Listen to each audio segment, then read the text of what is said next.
ದೇವರ ಅತಿ ಪರಿಶುದ್ಧ ನಾಮಕ್ಕೆ ಸ್ತೋತ್ರವಾಗಲಿ. ತಂದೆ, ಕುಮಾರ, ಪರಿಶುದ್ಧಾತ್ಮ ತ್ರಯೇಕ ದೇವರ ನಾಮದಲ್ಲಿ ನಿಮ್ಮೆಲ್ಲರಿಗೆ ನನ್ನ ವಂದನೆಗಳು. ನೋಡಿ, ನಾವಿಲ್ಲಿ ಈ ದಿನ ದೇವರ ಸನ್ನಿಧಿಯಲ್ಲಿ ಬಂದು ಸೇರುತ್ತೇವೆ. ಯಾಕೆ ಬರ್ತೇವೆ?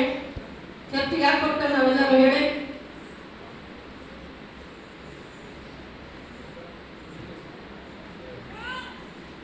ಯಾಕೆ ಬರೋದು ದೇವರ ಸನ್ನಿಧಿಗೆ? ದೇವರನ್ನು ಆರಾಧಿಸುವುದಕ್ಕೆ, ಆಶೀರ್ವಾದ ಹೊಂದಿಕೊಳ್ಳೋದಕ್ಕೆ, ದೇವರ ಕೃಪೆ ಹೊಂದಿಕೊಳ್ಳೋದಕ್ಕೆ, ಸಮಾಧಾನ ನೆಮ್ಮದಿ ಹೊಂದಿಕೊಳ್ಳೋದಕ್ಕೆ. ಇವೆಲ್ಲವೂ ಯಾವಾಗ ಬರ್ತದೆ ನಮಗೆ? ದೇವರಲ್ಲಿ ನಂಬಿಕೆ ಇದ್ದಾಗ ಮಾತ್ರ. ಹೌದಾ? ನಂಬಿ ನಾವು ಇಲ್ಲಿ ಬಂದಾಗ ದೇವರು ನಮ್ಮ ಪ್ರಾರ್ಥನೆ ಕೇಳಿ ಅದಕ್ಕೆ ತಕ್ಕಂತೆ ಉತ್ತರ ಕೊಡ್ತಾನೆ ನಮ್ಮ ದೇವರು. ಹೌದಾ?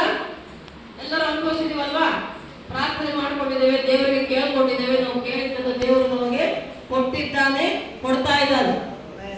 ನಮ್ಮ ಜೀವನ ಅಂತೂ, ನಮ್ಮ ವೈಯಕ್ತಿಕ ಜೀವನವಾಗಲಿ, ಸೇವಾ ಜೀವನವಾಗಲಿ, ಕುಟುಂಬ ಜೀವನವಾಗಲಿ, ಎಲ್ಲದರಲ್ಲೂ ಕೂಡ ದೇವರು ಅನೇಕ ಅದ್ಭುತಗಳನ್ನು ಮಾಡಿದ್ದಾನೆ. ಯಾಕೆಂದ್ರೆ ನಮ್ಮ ದೇವರ ಅದ್ಭುತ ಸ್ವರೂಪನು, ನಂಬಿಗಸ್ತನಾದ ದೇವರು, ನಂಬಿದವರ ಕೈ ಬಿಡಲಾರ ದೇವರು. ಹಲ್ಲೆಲೂಯಾ. ನಂಬಿದ್ರೆ ದೇವರು ಕೈ ಬಿಡಲ್ಲ, ಅದ್ಭುತ ಕಾರ್ಯಗಳು ಮಾಡ್ತಾನೆ. ಸುಮ್ಮನಿರಲ್ಲ, ಆತ ಅದ್ಭುತ ಕಾರ್ಯಗಳು ಮಾಡ್ತಾನೆ. ಎಷ್ಟು ಮಾಡ್ತಾನಂತೆ? ಯೋಬ 9:10 ವಾಕ್ಯ ಹೇಳ್ತದೆ, ಅಸಂಖ್ಯಾತ ಅಪ್ರಮೇಯ ಅದ್ಭುತ ಕಾರ್ಯಗಳನ್ನು ಮಾಡ್ತಾನೆ ದೇವರು. ಲೆಕ್ಕವಿಲ್ಲದಷ್ಟು. ಅಸಂಖ್ಯಾತ ಅಂದ್ರೆ ಲೆಕ್ಕ ಇಡಕ್ಕೆ ಸಾಧ್ಯ ಇಲ್ಲ. ನಮ್ಮ ಜೀವನದಲ್ಲಿ ಕೂಡ ಅಷ್ಟೇ, ಲೆಕ್ಕ ಇಡೋದಕ್ಕೆ ಸಾಧ್ಯವೇ ಇಲ್ಲ. ಅನಾರೋಗ್ಯದಲ್ಲಿ, ಬಲಹೀನತೆಯಲ್ಲಿ, ಕಷ್ಟದಲ್ಲಿ, ನಷ್ಟದಲ್ಲಿ, ಅಪನಿಂದನೆ, ಅವಮಾನಗಳು ಬಂದರೂ ಕೂಡ ದೇವರು ನಮ್ಮನ್ನು ಸೇವೆಯಲ್ಲಿ ನಡೆಸ್ತಾ ಇದ್ದಾರೆ. ಶೋಧನೆಗಳು ಬಂದವು. 2005ರಲ್ಲಿ ನಮ್ಮ ಬಳ್ಳಾರಿಯಲ್ಲಿ, ನಮ್ಮ ಆಶೀರ್ವಾದ ಮನೆಯಲ್ಲಿ, ಸತ್ಯಪೇಟೆಯಲ್ಲಿ ಶೋಧನೆ ಬಂದು ಹೊಡೆದಾಕಿದ್ರು. ಪರ್ಮಿಷನ್ ಹೊಡೆದ್ರು, ಸೇವಕರು ನೋಡಿದ್ರು, ವಿಶ್ವಾಸಗಳು ನೋಡಿದ್ರು, ಬುಕ್ಗಳು, ಬೈಬಲ್ಗಳು ಹರಿದು ಹಾಕಿದ್ರು, ಚೇರ್ ಟೇಬಲ್ ಎಲ್ಲ ಎತ್ತಿ ಹೊಡೆದು ಹಾಕಿದ್ರು. ಆದರೂ ನಾವು ಭಯ ಪಟ್ಟಿಲ್ಲ, ಹಿಂದೆ ಹೋಗಿಲ್ಲ. ಅವತ್ತಿನಿಂದ ಇನ್ನೂ ಸೇವೆ ಜಾಸ್ತಿ ಆಯ್ತು, ಅಭಿವೃದ್ಧಿ ಆಯ್ತು. ಬರೀ ಬಳ್ಳಾರಿ ಸಂಜೀವರಾಯ ಕೋಟೆ ಇದ್ದದ್ದು ಆಂಧ್ರ, ಕರ್ನಾಟಕ, ಮಹಾರಾಷ್ಟ್ರ, ಮಧ್ಯಪ್ರದೇಶ, ಒರಿಸ್ಸಾ, ಬಿಹಾರ, ನೇಪಾಳವರೆಗೂ ದೇವರು ನಮ್ಮನ್ನು ಕರ್ಕೊಂಡು ಹೋಗಿದ್ದಾನೆ. ನೋಡಿ, ಯಾಕೆ ಇದು ಹೇಳ್ತಾ ಇದೆ ಅಂದ್ರೆ, ಈ ದಿನದ ವಾಕ್ಯದ ಒಂದು ವಿಷಯ ಏನು ಅಂದ್ರೆ, ದೇವರು ಅದ್ಭುತಗಳನ್ನು ಮಾಡ್ತಾನೆ. ಯಾಕೆ ಮಾಡ್ತಾನೆ ಅಂದ್ರೆ, ನಾವು ಆತನ ಅದ್ಭುತಗಳನ್ನ ಸಾಕ್ಷಿಯಾಗಿ ಹೇಳಿ ಆತನಿಗಾಗಿ ನಾವು ಜೀವಿಸಬೇಕು ಅಂತ. ಹಲ್ಲೆಲೂಯಾ. ದೇವರು ಅದ್ಭುತ ಮಾಡ್ತಾನೆ. ಯಾಕೆ ಮಾಡ್ತಾನೆ ಅಂದ್ರೆ, ಅದು ದೇವರ ಉದ್ದೇಶ ಅಂತ. ಏನು ಉದ್ದೇಶ ಆಗಿರ್ತದೆ ಅಂದ್ರೆ, ಆತನ ಚಿತ್ತವನ್ನು ನೆರವೇರಿಸುವುದು. ಆತನು ಮಾಡಿದ ಅದ್ಭುತ ಕಾರ್ಯಗಳು ಸಾಕ್ಷಿಗಳಾಗಿ ಒಬ್ಬರು ಇನ್ನೊಬ್ಬರಿಗೆ ಹೇಳ್ತಾ ಹೋಗಬೇಕು, ಸಾಕ್ಷಿಗಳಾಗಿರಬೇಕು. ಆ ಸಾಕ್ಷಿಗಳು ಯಾವಾಗ ಆಗಿರ್ತವೆ ಅಂದ್ರೆ, ನಮ್ಮಲ್ಲಿ ಸಂಪೂರ್ಣವಾಗಿ 100ಕ್ಕೆ 100ರಷ್ಟು ನಂಬಿಕೆ ಇದ್ದಾಗ, ನಂಬಿಕೆಯಲ್ಲಿ ನಾವು ಬಲಗೊಳ್ಳಬೇಕು ಅಂತ ದೇವರು ಅದ್ಭುತ ಕಾರ್ಯಗಳನ್ನು ಮಾಡ್ತಾನೆ. ಅರ್ಥ ಆಯ್ತಾ? ನಮ್ಮಲ್ಲಿ ಯಾಕೆ ಅದ್ಭುತ ಕಾರ್ಯಗಳಾಗ್ತವೆ ಅಂದ್ರೆ, ದೇವರಲ್ಲಿ ನಾವು ನೆಲೆಗೊಳ್ಳಬೇಕು, ನಂಬಿಕೆಯಲ್ಲಿ ಬಲಗೊಳ್ಳಬೇಕು, ದೇವರಿಗೆ ಸಾಕ್ಷಿಗಳಾಗಿ ನಿಲ್ಲಬೇಕು. ಅದಕ್ಕಾಗಿ ದೇವರು ನನ್ನ ನಿನ್ನ ಜೀವನದಲ್ಲಿ, ನಮ್ಮ ನಿಮ್ಮ ಜೀವನದಲ್ಲಿ ಅದ್ಭುತ ಕಾರ್ಯಗಳನ್ನು ಮಾಡುವವನಾಗಿದ್ದಾನೆ. ನಮ್ಮ ದೇವರು ಅದ್ಭುತ ಸ್ವರೂಪನು. ಅದಕ್ಕೆ ಹೇಳೋದು ಅದ್ಭುತ ಸ್ವರೂಪನು ಅಂದ್ರೆ ಅದ್ಭುತಗಳನ್ನು ಮಾಡುವವನು. ನಮ್ಮ ದೇವರ ಅದ್ಭುತಗಳನ್ನು ಸತ್ಯವೇದ ನಾವು ನೋಡಿದಾಗ, ಸುವಾರ್ತೆಗಳು, ಮತ್ತಾಯ, ಮಾರ್ಕ, ಲೂಕ, ಯೋಹಾನ ಸುವಾರ್ತೆಗಳನ್ನು ಓದ್ತಾ ಹೋದರೆ ಅನೇಕ ಅದ್ಭುತಗಳು ಮಾಡಿದ. ಒಂದಲ್ಲ ಎರಡಲ್ಲ.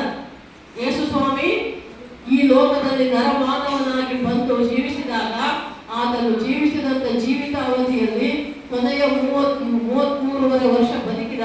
3.5 ವರ್ಷಗಳು ಆತನು ಅದ್ಭುತ ಕಾರ್ಯಗಳನ್ನು ಮಾಡ್ತಾ ಪರಲೋಕ ರಾಜ್ಯದ ಬಗ್ಗೆ ಜನರಿಗೆ ಜ್ಞಾನವನ್ನು ನೀಡುತ್ತಾ ಹೋದ. ಒಂದಲ್ಲ ಎರಡಲ್ಲ ಅದ್ಭುತ ಕಾರ್ಯಗಳು, ಅನೇಕ ಕಾರ್ಯಗಳು ನೋಡ್ತೇವೆ. ಅದರಲ್ಲಿ ನಾವು ಕೆಲವು 1-2-3 ನೋಡೋದಾದ್ರೆ, ಮಾರ್ಕ್ ಸುವಾರ್ತೆ 5ನೇ ಅಧ್ಯಾಯ ತೆಗೆರಿ ಮಕ್ಕಳೇ. ಮಾರ್ಕ್ ಸುವಾರ್ತೆ 5ನೇ ಅಧ್ಯಾಯದಲ್ಲಿ ನಾವು ಸ್ಟಾರ್ಟಿಂಗ್ ಅಲ್ಲಿ ನೋಡ್ತೇವೆ, ಒಬ್ಬ ವ್ಯಕ್ತಿಗೆ ದೆವ್ವ ಹಿಡಿದಿರ್ತದೆ. ದೆವ್ವ ಹಿಡಿದ ವ್ಯಕ್ತಿ ಆ ಹತ್ರ ಬಂದು ಯೇಸುಸ್ವಾಮಿ ಕೇಳ್ತಾನೆ, ಏನು ಯಾರು ನೀನು ಅಂತ. ಈಗ ನಾವು ಲೋಕದ ರೀತಿಯಲ್ಲಿ ನೋಡ್ತೇವಲ್ವ, ಎಷ್ಟು ನೋಡಿರೋ ಗೊತ್ತಿಲ್ಲ. ದೆವ್ವ ಹಿಡಿದವ್ರಿಗೆ ದೆವ್ವ ಬಿಡ್ಸಕ್ ಹೋಗ್ತಾರಲ್ಲ, ಆ ದೆವ್ವ ಹಿಡಿದ್ರೆ ಹೆಂಗ್ ಮಾಡ್ತಾರೆ, ಕೈ ಕುಡಿತಾ ಇರ್ತಾರೆ, ಕೂಗ್ತಾ ಇರ್ತಾರೆ, ಚೀರಾಡ್ತಾ ಇರ್ತಾರೆ. ಇವ್ರು ದೆವ್ವ ಬಿಡ್ಸಕ್ ಹೋಗಿ ಏನ್ ಮಾಡ್ತಾರೆ, ಯಾರು ನೀನು ಅಂತ ಕೇಳ್ತಾರಲ್ಲ. ನೋಡಿದೇನಪ್ಪ, ನಾವಂತೂ ದೆವ್ವ ಬಿಡಿಸಿವಿ, ನೋಡಿವಿ, ಕೇಳಿವಿ ಕೂಡ. ಕೇಳ್ತಾರೆ ದೆವ್ವ ಬಿಡಿಸೋರ್ಗ, ದೆವ್ವ ಹಿಡಿದವ್ರ ಹೋಗಿ ಯಾರು ನೀನು ಹೇಳು, ಯಾಕೆ ಬಂದು ಏನು ಅಂತ ಕೇಳ್ತಾರಲ್ಲ.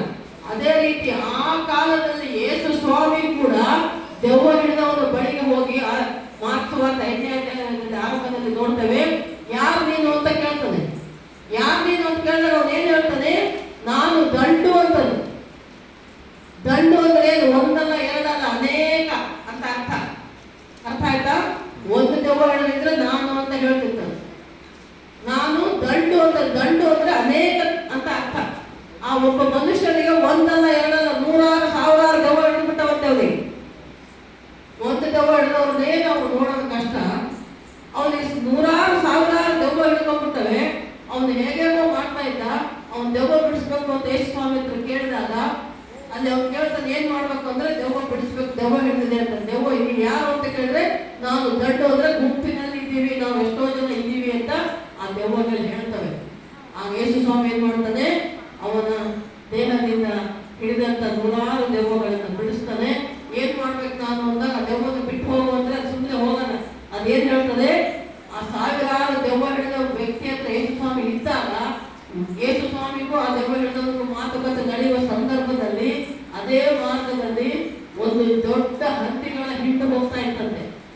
ಹಂದಿಗಳು ಎಷ್ಟಿದ್ದು ಅಂತ ಅಲ್ಲಿ ವಾಕ್ಯದಲ್ಲಿ ನೋಡ್ತೇವೆ, 2,000 ಹಂದಿಗಳ ಗುಂಪು ಹೋಗ್ತಾ ಇತ್ತಂತೆ. ಆ ದೆವ್ವನ ನೀನು, ಈ ಮನುಷ್ಯನನ್ನ ನೀನು ಬಿಟ್ಟು ಹೋಗುವಂತ ಯೇಸು ಸ್ವಾಮಿ ಹೇಳಿದಾಗ ಆ ದೆವ್ವ ಏನ್ ಹೇಳ್ತದೆ, ನೋಡಪ್ಪ ನಾನು ಬಿಟ್ಟು ಹೋಗ್ಬೇಕಂದ್ರೆ ನನ್ನನ್ನ ಆ ಹಂದಿಗಳಲ್ಲಿ ಸೇರಿಸು ಅಂತ ಹೇಳ್ತೀನಿ. ಅವಾಗ ದೆವ್ವಗಳನ್ನು ಬಿಡಿಸಿದಾಗ ಆ 2,000 ಹಂದಿಗಳ ಗುಂಪು ಹೋಗ್ತಾ ಇತ್ತಲ್ಲ, ಆ 1,000 ಹಂದಿಗಳ ಒಳಗೆ ಈ ದೆವ್ವಗಳು ಹೋಯ್ತಂತೆ. ಹಲ್ಲೆಲೂಯಾ. ಹೋದ ಮೇಲೆ ಆ ಮನುಷ್ಯ ಏನ್ ಮಾಡ್ತಾನೆ, ದೆವ್ವದಿಂದ ಬಿಡಿಸಲ್ಪಟ್ಟ ಮನುಷ್ಯ, ಯಾರಿಗೆ 100,000 ದೆವ್ವ ಹಿಡಿದಿದ್ದು, ದೆವ್ವ ಬಿಟ್ಟು ಹೋದ ಮೇಲೆ ಆ ಮನುಷ್ಯ ಹೇಳ್ತಾನೆ ಯೇಸು ಸ್ವಾಮಿಗೆ, ಅಯ್ಯ ನಾನು ಆ ದೆವ್ವಗಳನ್ನು ಬಿಡಿಸಿ ಯೇಸು ಸ್ವಾಮಿ ತಂದಾರೆ ಅಂತ ಮುಂದಕ್ಕೆ ಹೋಗ್ತಾ ಇರ್ತಾನೆ. ಅವಾಗ ಮನುಷ್ಯ ಯೇಸು ಸ್ವಾಮಿ ಹತ್ರ ಬಂದು ಹೇಳ್ತಾನೆ, ಅಯ್ಯ ನಾನು ನಿನ್ನ ಜೊತೆ ಬಂದು ನಿನ್ನ ಹತ್ರನೇ ಇರ್ತೇನೆ ಅಂತ ಕೇಳ್ತಾನೆ. ನೋಡಿ, ಮಾರ್ಕ್ಸ್ 5ನೇ ಅಧ್ಯಾಯ ತೆಗಿರಿ, ಅಲ್ಲಿ ಕೆಲವೊಂದು 2-3 ವಚನ ಮಾತ್ರ ನಾವು ನೋಡ್ಕೊಳ್ಳೋಣ. ಅಲ್ಲಿ ನಾವು ನೋಡುವಾಗ 18, 19, 20 ವಚನ ಹೋದ್ರೆ, ఆయన దోణి ఎక్కినప్పుడు దయ్యములు పట్టినవాడు ఆయన ఎద్దుకు తను ఉండనివ్వని ఆయనను బతిమాలుకొనెను గాని ఆయన వానికి సెలవీయక, నీవు నీ ఇంటి వారి ఎద్దుకు వెళ్ళి ప్రభువు నీ యందు కనికరపడి నీకు చేసిన కార్యములన్నిటిని వారికి తెలియజెప్పుము అనెను. ಆಮೆನ್. ಆ ಮನುಷ್ಯ ಹೇಳ್ತಾನೆ, ಅಪ್ಪ ನಾನು ನಿನ್ನ ಜೊತೆನೆ ಬರ್ತೀನಿ ಏಸಯ್ಯ ಸ್ವಾಮಿ, ನಾನು ನಿನ್ನ ಜೊತೆನೆ ಇರ್ತೀನಿ ಅಂತಾನೆ. ಆದ್ರೆ ಯೇಸು ಸ್ವಾಮಿ ಅವನಿಗೆ ಏನ್ ಹೇಳ್ತಾನೆ, ಇಲ್ಲ ಇಲ್ಲ, ನೀನು ನನ್ನ ಜೊತೆ ಬರಬೇಡ, ನೀನು ಹೋಗು, ನಿನ್ನ ಊರಿಗೆ ಹೋಗು, ನಿನ್ನ ಜನರ ಹತ್ರ ಹೋಗು, ನಿನ್ನ ಮನೆಗೆ ಹೋಗು. ಇಲ್ಲಿ ನಡೆದಂತ ಈ ಒಂದು ಕಾರ್ಯ, ಯಾವ ಕಾರ್ಯ, 1,000 ದೆವ್ವಗಳನ್ನು ಬಿಡಿಸಿದ್ದು, ಅವನಿಂದ ದೆವ್ವಗಳು ಬಿಟ್ಟು ಹೋದದ್ದು, ಆ ದೆವ್ವಗಳು ಬಿಟ್ಟು ಹೋಗುವಂತೆ ಮಾಡಿದ್ದು ಯೇಸು ಸ್ವಾಮಿ ಅನ್ನೋದನ್ನ ನೀನು ಹೋಗಿ ನಿನ್ನ ಕುಟುಂಬದವರಿಗೆ, ನಿನ್ನ ಬಂಧು ಬಳಗದವರಿಗೆ, ನಿಮ್ಮ ಊರಿಯವರಿಗೆ, ನಿಮ್ಮ ಕೇರಿಯವರಿಗೆ ನೀನು ಹೇಳು ಅಂತ ಹೇಳ್ತಾನೆ. ಅಂದ್ರೆ ಅರ್ಥ ಏನು, ಅವನು ಯೇಸು ಸ್ವಾಮಿ ದೆವ್ವ ಬಿಡಿಸ್ತಾನೆ ಅಂತ ನಂಬಿ ಯೇಸು ಸ್ವಾಮಿಯನ್ನು ಕೇಳಿಕೊಂಡ ಆ ಮನುಷ್ಯ. ಅದಕ್ಕೆ ಯೇಸು ಸ್ವಾಮಿ ಅವನು ನಂಬಿದ್ದಕ್ಕೆ ಅವನು ದೆವ್ವಗಳನ್ನು ಬಿಡಿಸಿದ ಮೇಲೆ ಅವನ ಜೊತೆಗೆ ಕರ್ಕೊಂಡು ಹೋಗ್ಲಿಲ್ಲ. ಯೇಸು ಸ್ವಾಮಿ ಏನ್ ಹೇಳ್ತಾನೆ, ನೀನು ಹೋಗಪ್ಪ, ನನ್ನ ಹಿಂದೆ ಬರಬೇಡ, ನನ್ನ ಹಿಂದೆ ಬಂದ್ರೆ ಏನಾಗುತ್ತೆ, ಸುಮ್ಮನೆ ನನ್ನ ಜೊತೆ ಬರ್ತೀಯ ಅಷ್ಟೇ. ಆದ್ರೆ ನೀನೇನ್ ಮಾಡ್ಬೇಕು, ನೀನು ಹೋಗಿ ನಿನ್ನಿಂದ ದೆವ್ವಗಳು ಹೇಗೆ ಬಿಡಿಸಲ್ಪಟ್ಟವು, ಯಾರು ಬಿಡಿಸಿದರು, ಆ ನಿನ್ನ ಬಿಟ್ಟು ದೆವ್ವಗಳು ಎಲ್ಲಿ ಹೋದವು ಅನ್ನೋದನ್ನ ನಿನ್ನ ಜನರಿಗೆ ನೀನು ಹೇಳು. ಅದರ ಅರ್ಥ ಏನು, ಆಗಿದ್ದಂತ ಅದ್ಭುತ ಕಾರ್ಯ, ಯೇಸು ಮಾಡಿದ ಅದ್ಭುತ ಕಾರ್ಯವನ್ನ ಬೇರೆಯವರಿಗೆ ನಾವು ಸಾಕ್ಷಿಯಾಗಿ ಹೇಳು. ಅದು ಹೇಳ್ತಾರೆ ನೋಡಿ, ಕನ್ನಡದಲ್ಲಿ 20ನೇ ವಾಕ್ಯ ಓದಮ್ಮ. ಯೇಸು ತನಗೆ ಮಾಡಿದ ಉಪಕಾರಗಳನ್ನು ದೆಕಪೊಲಿ ಎಂಬ ಸೀಮೆಯಲ್ಲಿ ಸಾರುವುದಕ್ಕೆ ಪ್ರಾರಂಭಿಸಿದನು. ಎಲ್ಲರೂ ಆಶ್ಚರ್ಯಪಟ್ಟರು. ಹೇಳಿದ ಅರ್ಥ ಆಯ್ತು. ಅರ್ಥ ಆಯ್ತಾ? ಅಲ್ಲಿ ಹೋಗಿ ತನ್ನ ಊರೊಳಗೆ ಹೋಗಿ ತನ್ನ ಜನರಿಗೆ ಯೇಸು ಮಾಡಿದ ಅದ್ಭುತವನ್ನ ಸಾಕ್ಷಿ ರೂಪವಾಗಿ ಹೇಳಿದ. ಅದಕ್ಕೆ ಮಕ್ಕಳ, ನಮಗೆ ಏನಾದರೂ ದೇವರ ಅದ್ಭುತ ಕಾರ್ಯಗಳು ಮಾಡಿದಾಗ ಬರೀ ಮಾಡಿಕೊಂಡು ಸುಮ್ಮನೆ ನಿನ್ನ ಮನೆಯಲ್ಲಿ ನೀನು ಕೂಡೋದಲ್ಲ, ನಿನ್ನ ಬಂಧು ಬಳಗಕ್ಕೆ, ನಿನ್ನ ನೆರೆಹೊರೆಯವರಿಗೆ, ಅನ್ಯ ಜನಾಂಗಗಳಿಗೆ ಎಲ್ಲರಿಗೂ ನೀನು ಅನುಭವಿಸಿದ ದೇವರ ಕೃಪೆಯನ್ನ, ನೀನು ಅನುಭವಿಸಿದ ಅದ್ಭುತವನ್ನ ಇನ್ನೊಬ್ಬರಿಗೆ ನಾವು ಹೇಳಬೇಕು ಮಕ್ಕಳ. ನಮ್ಮ ಸಾಕ್ಷಿಗಳು ಕೇಳಿ ತಿಳ್ಕೊಂಡು ಎಷ್ಟೋ ಜನರು ದೇವರ ಕಡೆ ಬರುವುದಕ್ಕೆ ಸಾಧ್ಯವಾಗ್ತದೆ. ಅದಕ್ಕೆ ಅಲ್ವಾ ಹೇಳಿರೋದು ಅಪೊಸ್ತಲ ಕಾರ್ಯ 1:8. ಅಪೊಸ್ತಲ ಕಾರ್ಯಗಳು 1:8 ಓದಿದ ತಕ್ಷಣ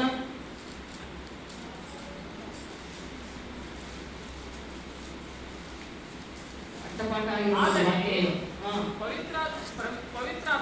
ಪವಿತ್ರಾತ್ಮನು ನಿಮ್ಮ ಮೇಲೆ ಬರಲು ನೀವು ಬಲವನ್ನು ಹೊಂದಿ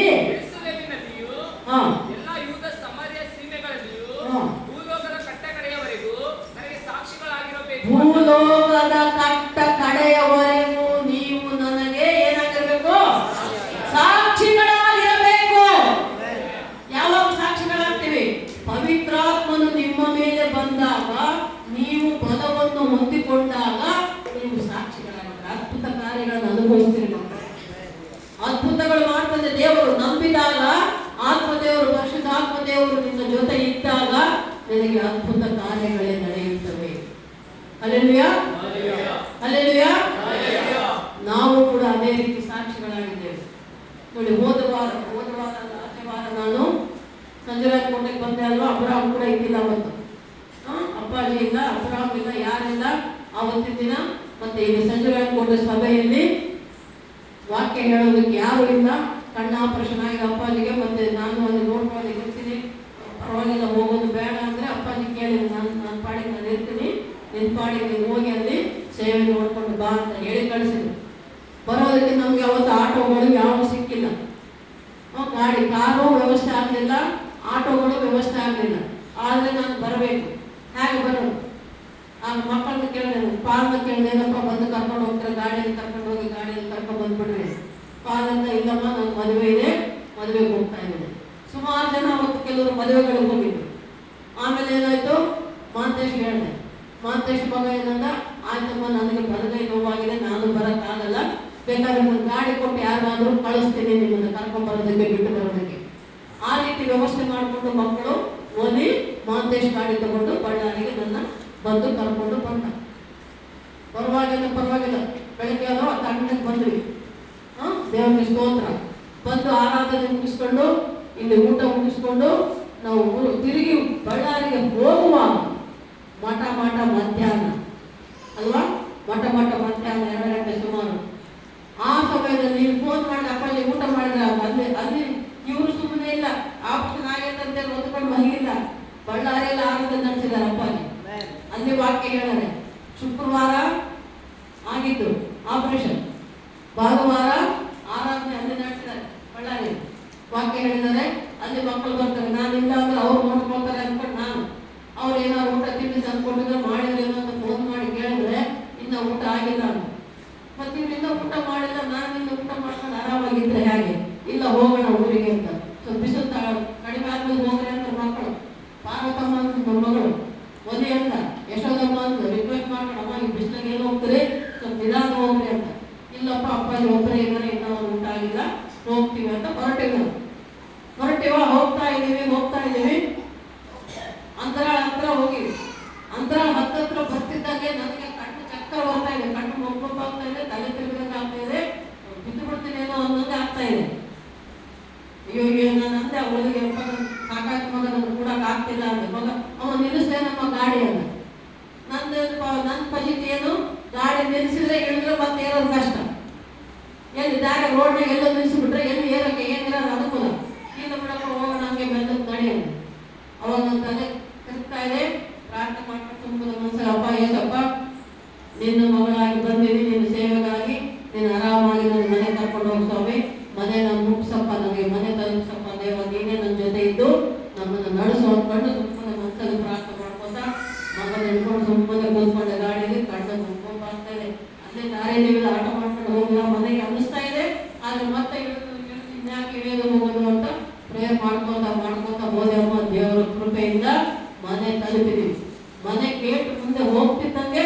ಅಲ್ಲಿ ವಿಶ್ವಾಸಿ ಹುಡುಗ ನಿಂತಿದ್ದ ಗೇಟ್ ಹತ್ರ. ಇಳಿದುಕೊಂಡೇ ಅವ್ನ ಕೈ ಹಿಡ್ಕೊಂಡಪ್ಪ ನಡಿ ಹಿಡ್ಕೊಂಡು ನಡೆಯೋಕ್ಕಾಗ್ತಾಯಿಲ್ಲ, ನಿಲ್ಲೋಕ್ಕಾಗ್ತಿಲ್ಲ. ಸಾಕ್ಷಿ ನಮ್ಮ ಮಗ ಒಲಿದೇ ನಾನು ಸೀದಾ ಬೆಡ್ರೂಮಲ್ಲಿ ಕರ್ಕೊಂಡ್ಬಂದು ಬಿಟ್ಟ ಮಗ ಬಿತ್ಕೊಂಡೆ. ನಾನು ಈ ಮಗನೇ ನೀನೇ ನೋಡ್ಕೊಂಡು ನಿಮ್ಮ ಅಪ್ಪಾಜಿಗೆ ಊಟ ಬಡಿಸಿ ಹೋಗಪ್ಪ, ನನಗೆ ನಿನ್ನ ಕೊಡೋಕ್ಕಾಗ್ತಾ ಇಲ್ಲ, ಊಟ ಬಡಿಸೋಕೆ ನನಗಾಗಲ್ಲ, ನೀನೇ ನೋಡ್ಕೊಂಡು ನಿಮ್ಮ ಅಪ್ಪಾಜಿ ನಾನು ಕೇಳಿ ಬಿದ್ದುಬಿಟ್ಟಿದ್ದಮ್ಮ. ಅಷ್ಟೇ ಒಂದು ಗಂಟೆ 2 ಗಂಟೆ ಆಗೋವರೆಗೆ ಎಚ್ಚರ ತಪ್ಪಿ ಬಿದ್ದುಬಿಟ್ಟಿದ್ದ. ದೇವ್ರು ಏನ್ ಮಾಡ್ದ? ತನ್ನ ಮಗಳನ್ನ ತಾನೇ ಕಾಪಾಡ. ಬಿದ್ದಿದ್ರೆ ರೋಡ್ ಮೇಲೆ ತಂತಿಗೆ ನಾನು ಬಿಡ್ಬೇಕು, ಒಲಿ ಬಿಡ್ಬೇಕು, ಗಾಡಿ ಬಿಡ್ಬೇಕು, ಏನಾದ್ರು ಆಗ್ಬೇಕು ಅಲ್ವಾ? ಎಲ್ಲದರಿಂದ ದೇವರು ತಪ್ಪಿಸಿದನಪ್ಪ. ಅಲ್ಲೆಲ್ಲೂಯಾ. ನಂಬಿಕೆಯಿಂದ ನಾವು ಮುಂದೆ ಸಾಗಿ ಹೋಗ್ತೇವೆ ಮಕ್ಕಳು. ಎಂಥ ಪರಿಸ್ಥಿತಿ ಇದ್ದರೂ ದೇವರನ್ನು ನಮ್ಮನ್ನು ಕೆಟ್ಟದರಿಂದ ತಪ್ಪಿಸ್ತಾನೆ. ಕೀರ್ತನೆ 13 ಕೊನೆಯ 2 ವಚನ ಓದ್ರಿ. ಅದೇ ನಮ್ಮ ಸಾಕ್ಷಿ, ನನ್ನ ಸಾಕ್ಷಿ. ಕೀರ್ತನೆ 13 ಕೊನೆಯ 2 ವಚನಗಳು.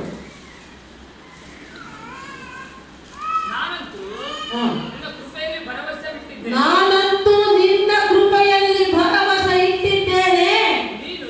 ನೀನು ನನ್ನನ್ನು ರಕ್ಷಿಸಿದ್ದರಿಂದ ನನ್ನ ಹೃದಯವು ಹರ್ಷಗೊಳ್ಳುವುದು. Hallelujah, hallelujah. ನಾನು ಯಾರಲ್ಲಿ ಭರವಸೆ ಇಟ್ಟೆ? ತಲೆ ಚಕ್ರ ಬರ್ತಾ ಇತ್ತು, ಕಣ್ತಿರುಗ್ತಾ ಇತ್ತು, ಬಿಡೋ ಹಂಗೆ ಆಗ್ತಾ ಇತ್ತು. ಆಗ ಅಪ್ಪ ಏಸಪ್ಪ ನಿನ್ನಲ್ಲೇ ನಾನು ಭರವಸೆ, ನಿನ್ನನ್ನು ಮನೆಗೆ ಸೇರಿಸುವಂತ ದೇವರ ಮೇಲೆ ನಂಬಿಕೆ ಇಟ್ಟು ಭರವಸೆ ಇಟ್ಟು ಮುಂದೆ ಸಾಗಿ ಹೋಗಿದ್ದೇವೆ. ಆತ ಮನೆಗೆ ಸೇರಿಸಿದ. ಎಚ್ಚರ ತಪ್ಪಿ ಬಿದ್ದರೂ ಕೂಡ ಮತ್ತೆ ಎಚ್ಚರಗೊಂಡ ಮೇಲೆ ಎದ್ದ ಮೇಲೆ ಅಪ್ಪ ಥ್ಯಾಂಕ್ಸ್ ಅಪ್ಪ ಏಸಪ್ಪ ನನ್ನ ಮನೆಗೆ ಕರ್ಕೊಂಡ್ ಬನ್ನಿ ಅಂತ ನಾನು ದೇವರಿಗೆ ಥ್ಯಾಂಕ್ಸ್ ಹೇಳಿದ ಮಕ್ಕಳ. ದೇವರು ಕಾಪಾಡಿದ್ದಕ್ಕೆ ಸಂತೋಷ ತಾನೆ. ಇದೇ ವಾಕ್ಯ ನೆರವೇರಿದ ಅವತ್ತಿನ ದಿನ. ಹಲ್ಲೆಲೂಯಾ. ಹಾಗೆ ದೇವರು ಅದ್ಭುತ ಮಾಡ್ತಾನೆ. ಯಾಕೆಂದ್ರೆ ನಾವು ಆತನನ್ನ ಜ್ಞಾಪಕ ಮಾಡಿಕೊಳ್ಳಬೇಕು, ನಂಬಿಕೆಯಲ್ಲಿ ಮುಂದೆ ಸಾಗಿ ಹೋಗಬೇಕು, ನಂಬಿಕೆ ಇಡಬೇಕು. ನಂಬಿದರೆ ಸಮಸ್ತವು ಸಾಧ್ಯ, ದೇವರ ವಾಕ್ಯ ಹೇಳ್ತದೆ ಅಲ್ವಾ? ಇದೇ ನಮ್ಮ ವಾಕ್ಯ 5ನೇ ಅಧ್ಯಾಯದಲ್ಲಿ ಮುಂದೆ ನೋಡುವಾಗ 25ನೇ ವಾಕ್ಯದಿಂದ ಮುಂದೆ ನೋಡ್ತಾ ಹೋದರೆ 12 ವರ್ಷಗಳು ರಕ್ತ ಕುಸುಮ ರೋಗದಿಂದ ನರಳುತ್ತಿದ್ದಂತ ಹೆಣ್ಣು ಮಗಳು ಯೇಸು ಸ್ವಾಮಿಯಲ್ಲಿ ಬಂದಿದ್ದಾನೆ ಊರಲ್ಲಿ. ಅಲ್ಲಿ ಹೋಗ್ತಾ ಇದ್ದಾನೆ ಅಂತ ಕೇಳಿ ಬರ್ತಾಳೆ ಅಮ್ಮ. ನಂಬಿಕೆ ನೋಡಿ ಆಯ್ತು. 12 ವರ್ಷ ರಕ್ತಸ್ರಾವ ರೋಗ, ಬ್ಲೀಡಿಂಗ್ ಆಗಿ ಓಡಾಡ್ತಾ ಇದ್ದಂತೆ. ಎಷ್ಟೋ ಕಡೆ ತೋರಿಸ್ಕೊಂಡಿದ್ದಾಳೆ, ಎಷ್ಟೋ ಟ್ರೀಟ್ಮೆಂಟ್ ತಗೊಂಡಾಳೆ, ಎಷ್ಟೋ ಚಿಕಿತ್ಸೆ ತಗೊಂಡಾಳೆ, ಆರಾಮಾಗಿಲ್ಲ. ಆಸ್ತಿ ಕೂಡ ಕಳ್ಕೊಂಡಂತೆ, ಎಷ್ಟೋ ಕಷ್ಟಪಟ್ಟಾಳೆ, ವಾಸಿ ಆಗಿಲ್ಲ. ಆದ್ರೆ ಆಕೆಗೆ ಒಂದು ನಂಬಿಕೆ ಬಂತು, ಯೇಸು ಸ್ವಾಮಿ ಹತ್ರ ಹೋದ್ರೆ ಆತ ಏನಾದ್ರೂ ಮಾಡ್ತಾನೆ, ನನಗೆ ಆರೋಗ್ಯ ಸಿಗ್ತದೆ, ನನ್ನ ರೋಗ ವಾಸಿ ಆಗ್ತದೆ ಅಂತ ನಂಬಿಕೊಂಡು ಆಕೆ ಏನ್ ಮಾಡ್ತಾಳೆ, ಬರ್ತಾಳೆ. ಆದ್ರೆ ಆಕೆ ಬಂದಾಗ ಯೇಸು ಸ್ವಾಮಿ ಹೋಗ್ತಾ ಇದ್ದಾರೆ ದಾರಿಯಲ್ಲಿ. ಯೇಸು ಸ್ವಾಮಿ ಜೊತೆ ಎಷ್ಟೋ ಜನ, ದೊಡ್ಡ ಗುಂಪು ಜನರ ಗುಂಪಿನ ಮಧ್ಯದಲ್ಲಿ ಯೇಸು ಸ್ವಾಮಿ ಹೋಗ್ತಾ ಇದ್ದಾರೆ. ಆಕೆ ಯೇಸು ಸ್ವಾಮಿ ಹತ್ರ ಹೋಗಕ್ಕೂ ಆಗ್ತಾ ಇಲ್ಲ. ನೋಡಿ, ನಾವು ಇದು ಹೆಣ್ಮಕ್ಳಿಗೆ ಅನುಭವ ಆಗಿರ್ತದೆ. ತಿಂಗಳಿಗೆ 3 ದಿನ ಅಥವಾ 5 ದಿನ ಹೊರಗಾಗ್ತವೆ ಹೆಣ್ಮಕ್ಳು, ಹೌದಾ? ಆ 5 ದಿನ ಒಬ್ಬೊಬ್ಬರು ಹೊರಡಾಡಿರ್ತಾರೆ, ಹೊಟ್ಟೆ ನೋವು, ನಡ ನೋವು, ಕಾಲು ನೋವು ಅಂತ. ಆಕೆ 12 ವರ್ಷಗಳು ಹೆಂಗಿರೋಣ ಅಮ್ಮ, 12 ವರ್ಷಗಳು ರಕ್ತಸ್ರಾವ ಆಗಿ ತೀರ ನಿತ್ರಾಣ ಆಗ್ಬಿಟ್ಟಳೆ. ಮಗಳಿಗೆ ನಿಲ್ಲೋಕೆ ನಡೆಯಕ್ಕಾಗ್ತಾ ಇಲ್ಲ. ಆದರೂ ಅಲ್ಲಿ ಯೇಸು ಸ್ವಾಮಿ ಬಂದಾನೆ ಅಂತ ತಿಳ್ಕೊಂಡು ಆಕೆ ಯೇಸು ಸ್ವಾಮಿ ಹತ್ರ ಹೋಗ್ಬೇಕು ಅಂತ ಬರ್ತಾಳೆ. ಎಷ್ಟೋ ಹೊರಳಾಡ್ಕೊಂಡು ನೆಲದಲ್ಲಿ ತೆವಳ್ಕೊಂಡು ಬಿದ್ದು ಎದ್ದು ಬಂದು ಹೋದಾಗ ಅಲ್ಲಿ ಯೇಸು ಸ್ವಾಮಿ ಹತ್ರ ಎದುರಾಬದ್ರು ಹೋಗಿ ಮಾತಾಡೋಕ್ಕೂ ಆಗಲ್ಲ. ನಿಮಗೆ ಆ ಗುಂಪಲ್ಲಿ ಮುಂದೆ ಹೋಗೋಕ್ಕೂ ಆಗಲ್ಲ. ಆದ್ರೆ ಹೋಗ್ತಾ ಹೋಗ್ತಾ ಹಾಗೆ ಮಧ್ಯದಲ್ಲಿ ದೂರ್ಕೊಂಡು ಹೋಗಿ ಏನ್ ಮಾಡ್ತಾಳೆ ಅಂತ ಅಮ್ಮ, ಯೇಸು ಸ್ವಾಮಿಯ ಬಟ್ಟೆ ಇರ್ತಲ್ಲ, ವಸ್ತ್ರ ಮೇಲೆ ಹಾಕಿದ ನಿಲುವಂಗಿ ಮೇಲೆ ಒಂದು ಒಲೆ ಹಾಕಿರ್ತಾರೆ, ಅದರ ಒಂದು ಗೊಂಡೆ ಒಲೆ ಇದೆ. ನಾವು ಹೆಣ್ಮಕ್ಳು ಸೀರೆ ಸೆರಗಿರ್ತದಲ್ಲಪ್ಪ, ಸೆರಗ ಗೊಂಡೆ ಹಾಕತ್ತೇವಲ್ಲ ನಾವು, ಹುಚ್ಚು, ಅದನ್ನ ಹಿಡ್ಕೊತಾಳೆ ಅಂತ ಅಮ್ಮ ಹೋಗಿ. ಆ ಯೇಸು ಸ್ವಾಮಿಯ ವಸ್ತ್ರವನ್ನ ಹಿಡಿದ ತಕ್ಷಣವೇ ಆಕೆಗೆ ಆರಾಮಾಗ್ತದೆ. ಆಕೆ ಹಿಡ್ಕೊಂಡು ಅಂತ ಯೇಸು ಸ್ವಾಮಿ ಗೊತ್ತಾಗುತ್ತದೆ. ನೋಡಿ, ನಾವು ಹೋಗ್ತಾ ಇದ್ರೆ ಯಾರಾದ್ರೂ ನಮ್ಮ ಬಟ್ಟೆ ಮುಟ್ಟಿದ್ರೆ ಗೊತ್ತಾಗ್ಬೋದು, ಗೊತ್ತಾಗದೇ ಇರ್ಬೋದು ಅಲ್ವಾ? ಸುಮ್ಮನೆ ಹಿಡ್ಕೊಂಡ್ರೆ ಗೊತ್ತಾಗಲ್ಲ, ಹಿಡಿದು ಎಳೆದ್ರೆ ಗೊತ್ತಾಗ್ತದೆ ಅಲ್ವಾ ಮಕ್ಕಳೇ? ಹಿಡಿದು ಹಿಂಗೆ ಅಂದಾಗ ಯಾರನ್ನ ಎಳೆದ್ರಲ್ಲ ಕರ್ಬಾರ ಅಂತ ನಾವು ತಿರುಗಿ ನೋಡ್ಬೋದು. ಆದ್ರೆ ಈಗ ಹಿಡಿದೆಲ್ಲ ಎಳೆದೆಲ್ಲ ಏನಿಲ್ಲ, ಸುಮ್ಮನೆ ಮುಟ್ಟಿದ್ದಂತೆ ಹೋಗಿ ಅಮ್ಮ ಕೊನೆಯಲ್ಲಿ ಯೇಸುವಿನ ವಸ್ತ್ರದ ಕೊನೆಯನ್ನು ಮುಟ್ಟಿ ತಕ್ಷಣವೇ ಆಯಮ್ಮ ಸ್ವಸ್ಥಗೊಂಡರು. ಹಲ್ಲೆಲೂಯಾ. ಆಗ ಯೇಸು ಸ್ವಾಮಿಗೆ ಅನುಭವ ಆಗ್ತದೆ, ಯಾರೋ ನನ್ನ ಮುಟ್ಟಿದರು, ಯಾರು ನನ್ನ ಮುಟ್ಟಿದ್ರು ಅಂತ ಕೇಳ್ತಾರೆ ಯೇಸು ಸ್ವಾಮಿ. ಯಾರೋ ನನ್ನ ಮುಟ್ಟಿದ್ರು ಅಂದಾಗ ಆಕೆ ಹೆದರ್ಕೊಂಡು ಅಯ್ಯೋ ಸ್ವಾಮಿ ನಾನೇ ಅಂತ ಹೇಳ್ತಾಳೆ. ಅವಾಗ ಯೇಸು ಸ್ವಾಮಿ ಹೇಳ್ತದೆ ಒಂದು ಮಾತು, ಅಲ್ಲಿ ನೋಡಿ ಮಕ್ಕಳೇ, ಆ ಒಂದು 5ನೇ ಅಧ್ಯಾಯದಲ್ಲಿ ನಾವು ನೋಡುವಾಗ 27ನೇ ವಚನ ನೋಡಿ. ಆ ಹೆಂಗಸು ಯೇಸುವಿನ ಸಮಾಚಾರವನ್ನು ಕೇಳಿ ನಾನು ಆತನ ಉಡುಪನ್ನು ಮುಟ್ಟಿದರೆ ಸಾಕು ನೆಟ್ಟಗಾಗುವುದೆಂದು ಆಲೋಚಿಸಿ ಗುಂಪಿನಲ್ಲಿ ಹಿಂದಿನಿಂದ ಬಂದು ಆತನ ಉಡುಪನ್ನು ಮುಟ್ಟಿದಳು. ಮುಟ್ಟಿದ ಕೂಡಲೇ ಆಕೆಗೆ ರಕ್ತ ಹರಿಯುವುದು ನಿಂತು ಹೋದದರಿಂದ ಆಕೆಯು ನನ್ನನ್ನು ಕಾಡಿದ ರೋಗವು ಹೋಗಿ ನನಗೆ ಗುಣವಾಯಿತು ಎಂದು ತನ್ನೊಳಗೆ ತಿಳ್ಕೊಂಡಳು. ಆ ಕ್ಷಣವೇ ಯೇಸು ತನ್ನಿಂದ ಶಕ್ತಿ ಹೊರಟಿತೆಂದು ತನ್ನಲ್ಲಿ ತಿಳ್ಕೊಂಡು ಗುಂಪಿನಲ್ಲಿ ಹಿಂತಿರುಗಿ ನನ್ನ ಉಡುಪನ್ನು ಯಾರು ಮುಟ್ಟಿದರು ಎಂದು ಕೇಳಲು ಆತನ ಶಿಷ್ಯರು ಆತನಿಗೆ ಜನರು ನಿನ್ನನ್ನು ನೂಕುವುದನ್ನು ಕಂಡು ಆ ನನ್ನನ್ನು ಯಾರು ಮುಟ್ಟಿದರೆಂದು ಕೇಳುತ್ತೀಯಲ್ಲ ಎಂದು ಹೇಳಿದರು. ಆದರೆ ಆತನು ಈ ಕೆಲಸ ಮಾಡಿದವಳನ್ನು ಕಾಣಬೇಕೆಂದು ಸುತ್ತಲೂ ನೋಡುತ್ತಾ ಇರಲಾಗಿ ಆ ಹೆಂಗಸು ತನಗಾದದ್ದನ್ನು ತಿಳ್ಕೊಂಡು ಅಂಚಿ ನಡುಗುತ್ತಾ ಬಂದು ಆತನಿಗೆ ಅಡ್ಡ ಬಿದ್ದು ಇದ್ದ ಸಂಗತಿಗಳನ್ನೆಲ್ಲ ಹೇಳಿದಳು. ಆತನು ಆಕೆಗೆ, ಮಗಳೇ, ನಿನ್ನ ನಂಬಿಕೆಯೇ ನಿನ್ನನ್ನು ಸ್ವಸ್ಥ ಮಾಡಿತು, ಸಮಾಧಾನದಿಂದ ಹೋಗು. ಆಮೆನ್. ನೋಡಿ ಯೇಸು ಹೇಳ್ತಾನೆ, ಮಗಳೇ ನಿನ್ನ ನಂಬಿಕೆಯೇ ನಿನಗೆ ಸ್ವಸ್ಥ ಮಾಡಿತು. ಹಲ್ಲೆಲೂಯಾ. ನಂಬಿಕೆ ಮಕ್ಕಳೇ, ನಂಬಿಕೆ ಬಹಳ ಮುಖ್ಯ. ಆ ಹೆಣ್ಣು ಮಗಳು ನಂಬಿಕೊಂಡು ಯೇಸು ಸ್ವಾಮಿ ಹತ್ರ ಬರ್ತಾಳೆ. ಆ ಜನರ ಗುಂಪಿನಲ್ಲಿ ಹೋಗಿ ಯೇಸು ಸ್ವಾಮಿನೂ ಮುಟ್ಟಲಿಲ್ಲ, ಆತನ ಬಟ್ಟೆ ವಸ್ತ್ರವನ್ನು ಮುಟ್ಟಿದಲೇನೆ ಅಲ್ಲಿ ಏನಾಯ್ತಂತೆ ಯೇಸು ಸ್ವಾಮಿ ಹೇಳೋದು, ನನ್ನ ಶಕ್ತಿ ಹೋಯಿತು. ನೋಡಿ, ಯೇಸು ಸ್ವಾಮಿಯ ಕೈಯಲ್ಲಿ, ಮಾತಿನಲ್ಲಿ, ದೇಹದಲ್ಲಿ ಅಷ್ಟೇ ಅಲ್ಲ, ಆತನು ಧರಿಸಿದ ವಸ್ತ್ರದಲ್ಲಿಯೂ ಆತನ ಶಕ್ತಿ ಇತ್ತು ಮಕ್ಕಳೇ. ಹಲ್ಲೆಲೂಯಾ. ಯೇಸುವಿನ ವಸ್ತ್ರದಲ್ಲಿಯೂ ಕೂಡ ಆತನ ಶಕ್ತಿ, ಮಹಿಮಾ ಶಕ್ತಿ, ಅದ್ಭುತ ಶಕ್ತಿ, ಸ್ವಸ್ಥತಾ ಶಕ್ತಿ, ಬಲಹೀನತೆಯಲ್ಲಿ ಬಲವನ್ನು ಕೊಡುವ ಶಕ್ತಿ ಆ ವಸ್ತ್ರದಲ್ಲಿ ಇತ್ತು. ಆ ವಸ್ತ್ರ ಮುಟ್ಟಿದ ತಕ್ಷಣ ಆ ಹೆಣ್ಣು ಮಗಳು ಸ್ವಸ್ಥಳಾಗ್ತಾಳೆ. ಆಗ ಯೇಸು ಸ್ವಾಮಿ ಹೇಳ್ತಾನೆ, ಅಮ್ಮ ಮಗಳೇ, ನಿನ್ನ ನಂಬಿಕೆಯೇ ನಿನಗೆ ಸ್ವಸ್ಥ ಮಾಡಿತು. ನನ್ನ ನಂಬಿಕೆಯೇ ನನ್ನನ್ನು ಮನೆಗೆ ಆರಾಮಾಗಿ ಕರ್ಕೊಂಡು ಹೋಯಿತು. ಅಲ್ಲೋ ಮಕ್ಕಳೇ, ನಂಬಿಕೆಯಿಂದ ಹೋದೆ ನಾನು, ಅಪ್ಪ ನೀನು ಕರ್ಕೊಂಡು ಹೋಗಿ ನನ್ನ ಮನೆಗೆ ಅಷ್ಟೇ. ಯೇಸು ಸ್ವಾಮಿ ಆತ್ಮದೇವರು, ಪರಿಶುದ್ಧ ಆತ್ಮದೇವರು ನಮ್ಮ ಜೊತೆ ಇದ್ದು ನಮ್ಮನ್ನು ಸುರಕ್ಷಿತವಾಗಿ ಮನೆ ಸೇರುವಂತೆ ಮಾಡಿದ. ಮಠ ಮಧ್ಯಾಹ್ನದಲ್ಲಿ ಗಾಡಿಯಲ್ಲಿ 2 ವೀಲರಲ್ಲಿ ಹಳ್ಳಿಯಿಂದ ಸಂಜೀವರಾಯಕೋಟೆ ಗ್ರಾಮದಿಂದ ಬಳ್ಳಾರಿ ಸತ್ಯನಾರಾಯಣಪೇಟೆ ನಮ್ಮ ಮನೆಗೆ ಹೋಗುವವರೆಗೂ ದೇವರು ನಮ್ಮನ್ನು ಕಾಯ್ದು ಕಾಪಾಡಿ ನಡೆಸಿದ.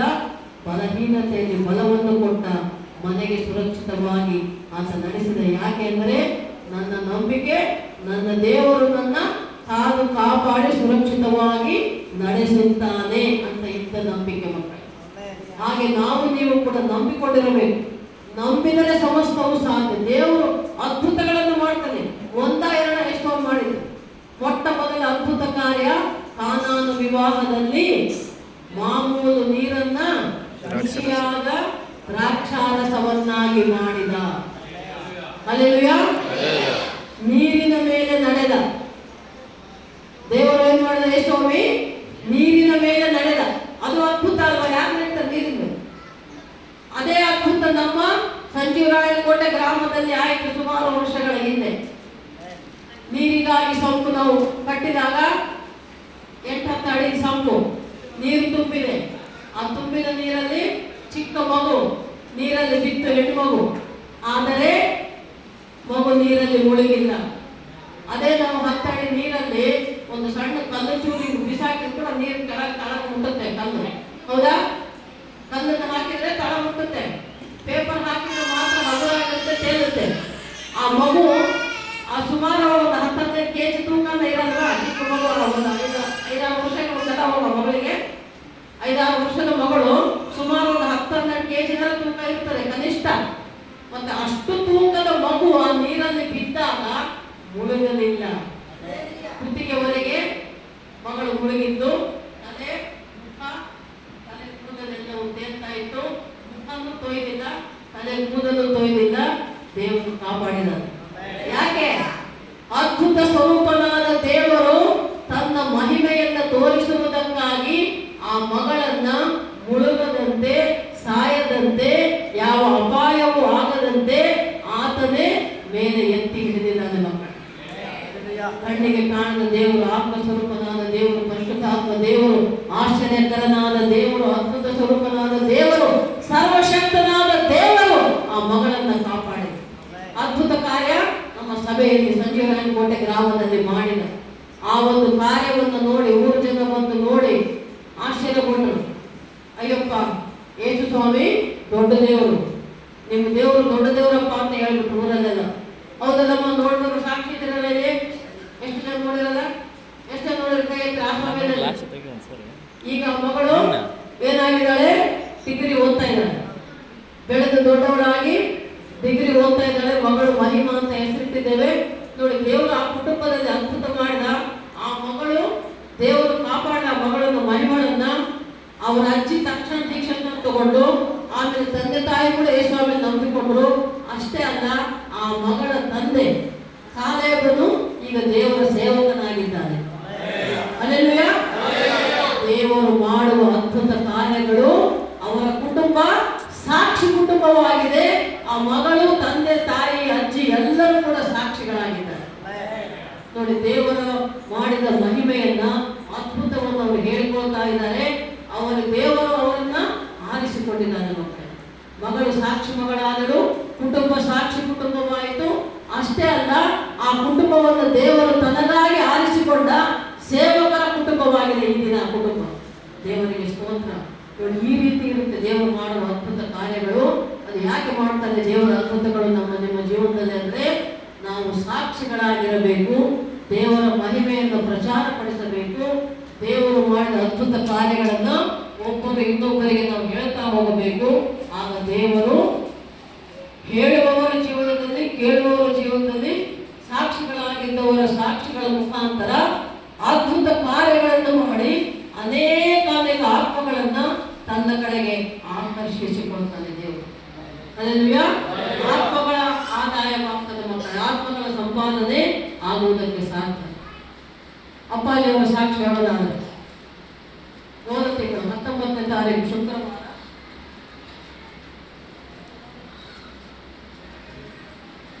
First ಎಡಗಣ್ಣು cataract operation ಮಾಡಿಸಿದ್ವಿ. ಈ ಆಪರೇಷನ್ ಮಾಡಬೇಕಂತ ಎಷ್ಟೋ ದಿನಗಳಿಂದ ನಾವು ಪ್ರಾರ್ಥನೆ ಮಾಡ್ತಾ ಇದ್ದೀವಿ.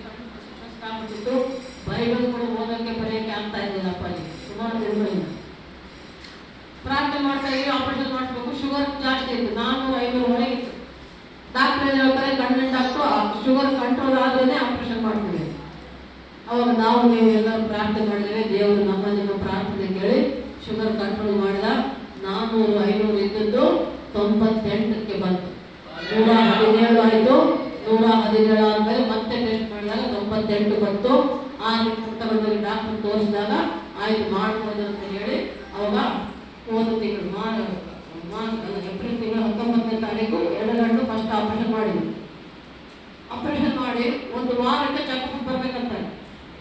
ಬೆಳಕು ನೋಡಬಾರ್ದು, ಜಾಸ್ತಿ ಮಾತಾಡಬಾರ್ದು, ಟಿವಿ ಮೊಬೈಲ್ ನೋಡೋಕ್ಕಿಲ್ಲ, ಜಾಸ್ತಿ ಮಾತಾಡೋಕ್ಕಿಲ್ಲ, ಹಾಕೋಬೇಕು, ಅದನ್ನು ಡ್ರಾಪ್ಸ್ ಹಾಕೋತ ಇರಬೇಕು, ರೆಸ್ಟ್ ತಗೋಬೇಕು ಅಂತ ಹೇಳಿದ್ರು ಡಾಕ್ಟರ್. 1 ವಾರ ಕೂಡ ಆಗಿದ್ದಿಲ್ಲ. ಶುಕ್ರವಾರ ಆಪರೇಷನ್ ಆಗಿದೆ. ಬುಧವಾರ ಸೋಮಲಾಪುರದಿಂದ ಫೋನ್ ಬರ್ತದೆ, ಒಬ್ಬರು ದೀಕ್ಷಾ ಸ್ನಾನಕ್ಕೆ ರೆಡಿ ಆಗಿದೆ, ಅರ್ಜೆಂಟ್ ದೀಕ್ಷಾ ಸ್ನಾನ ಕೊಡಬೇಕು. ಈಗ ದೀಕ್ಷಾ ಸ್ನಾನ ಕೊಡೋದು ಯಾರು? ಅಪ್ಪಾಜಿ. ಅದು ಅಪ್ಪಾಜಿಗೆ ಹೋಗ್ಬೇಕು ದೀಕ್ಷಾ ಸ್ನಾನ ಕೊಡೋದು. ಅಲ್ಲಿಗೂ ಅಪ್ಪಾಜಿ ಅಂದ್ರೆ ನೀನೇ ಹೋಗಿ ಕೊಟ್ಟು ಬಿಡು. ನಾನು ಕೊಡ್ಬೋದು, ನನಗೂ ಅಧಿಕಾರ ಇದೆ. ನನಗೂ ಕೂಡ ಅಭಿಷೇಕ ಮಾಡಿ ದೊಡ್ಡ ದೊಡ್ಡ ಸೇವಕರ ಅಧಿಕಾರ ಕೊಟ್ಟಿದ್ದಾರೆ. ದೀಕ್ಷಾ ಸ್ನಾನ ಕೊಡ್ಬೋದು, ಬಂಗಾರಾಜನ ನಡೆಸ್ಬೋದು, ಎಲ್ಲ ಕಾರ್ಯಕ್ರಮಗಳು ಮಾಡ್ಬೋದು. ನಮ್ಮ ಕ್ರೈಸ್ತರ ಕಾರ್ಯಕ್ರಮ ಏನೇನು ಮಾಡಬೇಕು ಎಲ್ಲ ಮಾಡೋ ಅಧಿಕಾರ ನನಗೂ ಇದೆ. ಆದರೂ ನನಗೆ ಮನಸ್ಸೊಪ್ಪೆಲ್ಲ ಬೇಡಪ್ಪ, ಈಗ ಸದ್ಯ ನಾನು ಆ ಥರ ಮಾಡೋದು ಬೇಡ, ನೀವು ಇದ್ದೀರಿ ಮಾಡು ಅಂತ ಅಂದುಕೊಂಡು ನಾವು ರೆಡಿಯಾಗಿ ಆಟೋ ಮಾಡ್ಕೊಂಡು ಹೋಗ್ಬಿಟ್ವಿ. ಆ್ಯಕ್ಚುಲಿ ಅವತ್ತು ನಾವು ಚೆಕಪ್ ಹೋಗ್ಬೇಕು ನೆಕ್ಸ್ಟ್ ಡೇ ಬುಧವಾರ ರಾತ್ರಿ ಫೋನ್ ಬಂತು. ಗುರುವಾರ ಬೆಳಿಗ್ಗೆ ಸೋಮಲಾಪುರಿಗೆ ಆಟೋ ಮಾಡ್ಕೊಂಡು ಅಪ್ಪಾಜಿ ನಾನು ಫುಲ್ ಕವರ್ ತಲೆ ಕಣ್ಣು ಮೊಟ್ಟ ಹಚ್ಚಿಕೊಂಡು ಆಟೋ, ಯಾಕಂದ್ರೆ ಗಾಳಿ ಧೂಳು ಬಿಸಿಲು ಬೆಳಕು ತಗಲಬಾರ್ದು ಕಣ್ಣಿಗೆ ಹೋದ್ವಿ. ದೀಕ್ಷಾ ಸ್ನಾನ ಕೊಟ್ವಿ. ದೀಕ್ಷಾ ಸ್ನಾನ ಕಾರ್ಯಕ್ರಮ ಆಯಿತು, ಎಂಗೇಜ್ಮೆಂಟ್ ಇತ್ತು. ಎಂಗೇಜ್ಮೆಂಟ್ ಕಾರ್ಯಕ್ರಮ ನೋಡಿಕೊಂಡು ಪ್ರಾರ್ಥನೆಯನ್ನು ಮಾಡಿಕೊಂಡು ಬಂದ್ವಿ. ಅವತ್ತಿಗೆ ಎಷ್ಟು ಎಡಗಣ್ಣ ಆಪರೇಷನ್ ಆಗಿ 1 ವಾರ. ಮತ್ತೆ ಬಂದು ಅಲ್ಲಿಂದ ಸೀದಾ ಆಪರೇಷನ್ ಹೋದ್ವಿ ಹಾಸ್ಪಿಟಲ್ ಚೆಕಪ್ಗೆ. ನೋಡಿ, ಒಂದು ಬೆಳಗ್ಗೆ ಮನೆ ಬಿಟ್ಟವರು ಒಂದು ರಾತ್ರಿ ಮನೆ ಸೇರಿ ಅವತ್ತು ಸಾಯಂಕಾಲ ಆಗ್ಬಿಟ್ಟು ರಾತ್ರಿ ಆಗ್ಬಿಟ್ಟು ಹೆಚ್ಚು ಕಡೆ ಕಣ್ಣು ಚೆಕಪ್ ಮಾಡಿಸ್ಕೊಂಡು ಮತ್ತೆ ಬಲಗಣ್ಣು ಮಾಡಬೇಕಿತ್ತು, ಅದಕ್ಕೂ ಬರೆ ಬಂದಿತ್ತು. ಎಡಗಣ್ಣು ಚೆಕಪ್ ಮಾಡಿ ನೋಡಿದ್ರು ಆಪರೇಷನ್ ಎಲ್ಲ ಸಕ್ಸಸ್ ಆಗಿದೆ, ಕಣ್ಣು ಆರಾಮಾಗಿದೆ. ಆಮೇಲೆ ಬಲಗಣ್ಣು ಚೆಕ್ ಮಾಡಿದ್ರು, ನೋಡ್ರಿ ಸರ್ ಮತ್ತೆ ಇದನ್ನು ಮಾಡ್ಬೋದು ಅಂದ್ರೆ ಮಾಡಿಸ್ತೀವಿ. ಅದನ್ನೆಲ್ಲ ಚೆಕಪ್ ಮಾಡಿ ನೋಡಿ ಮಾಡ್ಬೋದು, ಇದು ಕೂಡ ನಾಳೆ ಬಂದ್ವಿ ಆಪರೇಷನ್ಗೆ ಅಂತ. ಗುರುವಾರ ಚೆಕಪ್ ಮಾಡಿದ್ರು, ಶುಕ್ರವಾರ ಮತ್ತೆ 2ನೇ ಕಣ್ಣು ಆಪರೇಷನ್.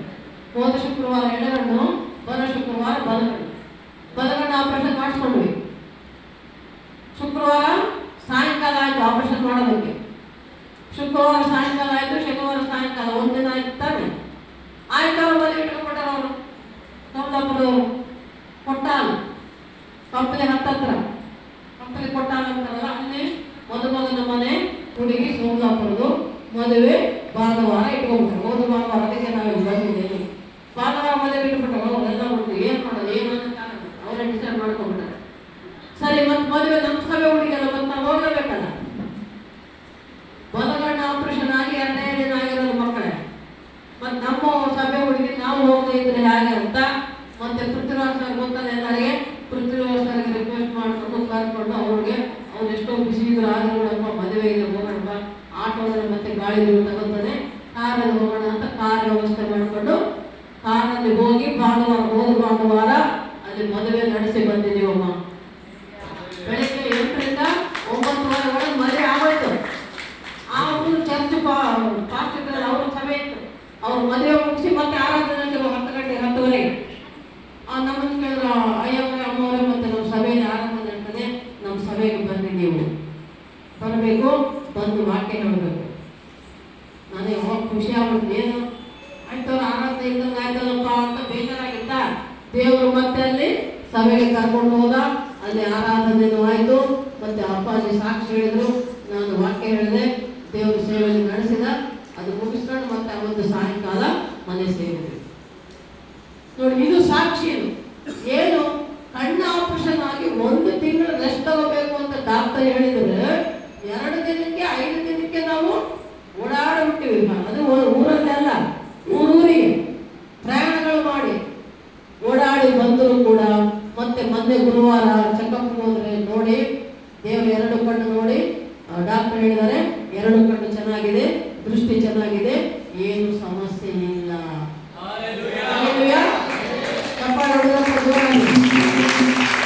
ನೋಡಿ, ಇದೇ ಒಬ್ಬರು ನಮಗೆ ಬೆಂಗಳೂರಲ್ಲಿ ನಮಗೆ ಬಹಳ ಪರಿಚಯದವರು ಇದ್ದಾರೆ. ಅವ್ರ ಕಡೆಯವರು ಬಳ್ಳಾರಿಯಲ್ಲಿ ನಂತರ ನಾವು ಆಪರೇಷನ್ ಮಾಡಿದ ಡಾಕ್ಟರ್ ಅಲ್ಲ, ವಿಜಯ ನಾಗರಾಜ್ ಅಲ್ಲ, ಬೇರೆ ಡಾಕ್ಟರ್, ಕಣ್ಣಿನ ಡಾಕ್ಟರ್ ಅಂತ ಆಪರೇಷನ್ ಮಾಡಿಸಿದ್ರಂತೆ. ಕಣ್ಣಿಗೆ ಆಪರೇಷನ್ ಮಾಡಿಸಿದ್ರೆ ಆ ಕಣ್ಣಿನ ಆಪರೇಷನ್ ಸಕ್ಸಸ್ ಆಗಿಲ್ಲ, ಫೇಲ್ ಆಗಿದೆ. 10 ದಿನ ಬಿಟ್ಟು ಚೆಕಪ್ ಬಾ ಅಂದ್ರಂತೆ. 10 ದಿನ ಬಿಟ್ಟು ಚೆಕಪ್ ಹೋದ್ರು ಕಣ್ಣು ಕಾಣ್ತಾ ಇಲ್ಲ.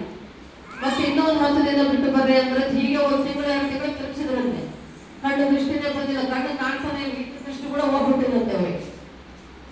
ಆಮೇಲೆ ಅವರೆಲ್ಲ ಬೇಜಾರು ಮಾಡ್ಕೊಂಡು ಏನು ಹಿಂಗಾಯ್ತು ಅಂದ್ರೆ ಆಮೇಲೆ ಈ ಬಳ್ಳಾರಿ ಡಾಕ್ಟ್ರು ಹೆಸರು ಹೇಳಲ್ಲ, ಆ ಡಾಕ್ಟರ್ ಏನು ಮಾಡಿದಂತೆ ಬೆಂಗಳೂರಿಗೆ ಹೋಗಿ ಅಂತೇಳಿ ಬೆಂಗಳೂರಲ್ಲಿ ಯಾವುದೋ ಒಂದು ಆಸ್ಪತ್ರೆಗೆ ಡಾಕ್ಟರ್ಗೆ ರೆಫರ್ ಮಾಡಿ ಕಳಿಸ್ತಾರೆ, ಅಲ್ಲಿ ಹೋಗಿ ತೋರಿಸ್ಕೊಂಡ್ರೆ ನೀವು ಅಂತ. ಅವಾಗ ಮತ್ತೆ ಅವ್ರಿಗೆ ಇಲ್ಲಿ 1000 ಲಕ್ಷ ಗಂಟೆ ಖರ್ಚು ಮಾಡ್ಕೊಂಡಾರೆ. ಮತ್ತೆ ಇಲ್ಲಿಂದ ಬೆಂಗಳೂರಿಗೆ ಹೋಗಿ ಮತ್ತೆ ಅಲ್ಲಿ ಖರ್ಚು ಮಾಡಿಕೊಂಡು ಅಲ್ಲಿ ದೊಡ್ಡ ಆಸ್ಪತ್ರೆ ಯಾವುದೋ ಕಣ್ಣಿನ ಆಸ್ಪತ್ರೆ ತೋರಿಸ್ಕೊಂಡ್ಮೇಲೆ ಆಮೇಲೆ ಅವರಿಗೆ ದೃಷ್ಟಿ ಬಂತಂತೆ. ನೋಡಿ, ನಮ್ಮ ದೇವರು ಎಂಥ ದೇವರು, ನಂಬಿಗಸ್ತನಾದ ದೇವರು, ಅದ್ಭುತ ಸ್ವರೂಪನಾದ ದೇವರು. ಕಣ್ಣ ಆಪರೇಷನ್ ಆದ 2 ದಿನಕ್ಕೆ ಹಳ್ಳಿ ತಿರುಗಿದ್ರು ಕೂಡ ಏನು ಆಗದೆ ದೃಷ್ಟಿ ಕೊಟ್ಟಿದ್ದಾನೆ ದೇವರು. ಆಪರೇಷನ್ ಸಕ್ಸಸ್ ಆಗಿ ನೋಡುವಂತ ಭಾಗ್ಯ ಕೊಟ್ಟಿದ್ದಾನಪ್ಪ. ನಿಜವಾಗಲೂ ನಮ್ಮ ದೇವರು ಅದ್ಭುತ ಸ್ವರೂಪನಾದ ದೇವರು. ಹಲ್ಲೆಲೂಯಾ. ಅದಕ್ಕೆ ನಾವು ಸಾಕ್ಷಿಗಳಾಗಿ ನಿಂತಿದ್ದೇವೆ, ನಮ್ಮ ಎದುರಿಗೆ ಇದ್ದೇವಲ್ಲ, ಜೀವಂತ ಸಾಕ್ಷಿ ಅಲ್ವಾ. ಕಣ್ಣು ಅಂದ್ರೆ ಬಹಳ ಸೂಕ್ಷ್ಮ ಮಕ್ಕಳೇ, ಕಣ್ಣಿನ ನರಗಳು ಬಹಳ ಸೂಕ್ಷ್ಮವಾಗಿರ್ತವೆ. ಸ್ವಲ್ಪ ಹೆಚ್ಚು ಕಡಿಮೆ ಆದರೂ ಕಟ್ಟಾಗ್ಬಿಡ್ತವೆ, ಕಟ್ಟಾದ್ರೆ ದೃಷ್ಟಿ ಹೋಗ್ಬಿಡ್ತವೆ. ಕಣ್ಣು ಬಹಳ ಸೂಕ್ಷ್ಮವಾದಂಥ ನಮ್ಮ ದೇಹಗಳು. ಕಣ್ಣನ್ನು ನಾವು ತುಂಬ ಚೆನ್ನಾಗಿ ಕಾಪಾಡ್ಕೋಬೇಕು. ಸ್ವಲ್ಪ ಕಣ್ಣು ನೋಡ್ಬಿಟ್ರೆ ಎಷ್ಟು ಓದಾಡ್ಬಿಡ್ತೀವಲ್ವಾ, ಆ ನರಗಳು ಅಷ್ಟೇ ಸೂಕ್ಷ್ಮವಾಗಿರ್ತಾವಂತೆ. ನಾವು